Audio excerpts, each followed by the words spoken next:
थोर तुमचे कर्म जिजाऊ, उपकार कधी फिटणार नाही. चंद्र सूर्यासेपर्यंत नाव तुमचे मिटणार नाही, नाव तुमचे मिटणार नाही. श्वासात रोखुनी वादळ, डोळ्यात रोखिली आग, देव आमचा छत्रपती, एकटा मराठा वाघ.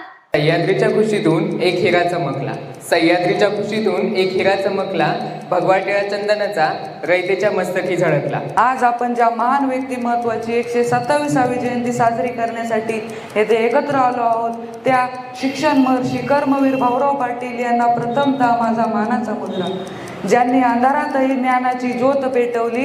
आजच्या कार्यक्रमाचे अध्यक्ष निलेशजी लंके साहेब, प्रमुख पाहुणे आमदार. ज्यांनी अंधारातही ज्ञानाची ज्योत पेटवली, ज्यांनी अंधारातही ज्ञानाची ज्योत पेटवली, गरिबांच्या आयुष्याला शिक्षणाची वाट दाखवली, शिक्षणाची वाट. चेहऱ्यावर हसू असू दे, संघर्ष जरी आला तरी चेहऱ्यावर हसू असू दे, पण कर्मवीरांचे विचारांना विद्यार्थ्यांना घडू दे. तज्ञ व्यासपीठावरील मान्यवर, प्रमुख पाहुणे, शिक्षक वृंद आणि माझ्या प्रिय विद्यार्थी मित्रमैत्रिणींनो, आज आपण ज्या महान व्यक्तिमत्वाची 127वी जयंती साजरी करण्यासाठी इथे एकत्र जमलो आहोत, ते कर्मवीर भाऊराव पाटील यांना प्रथमतः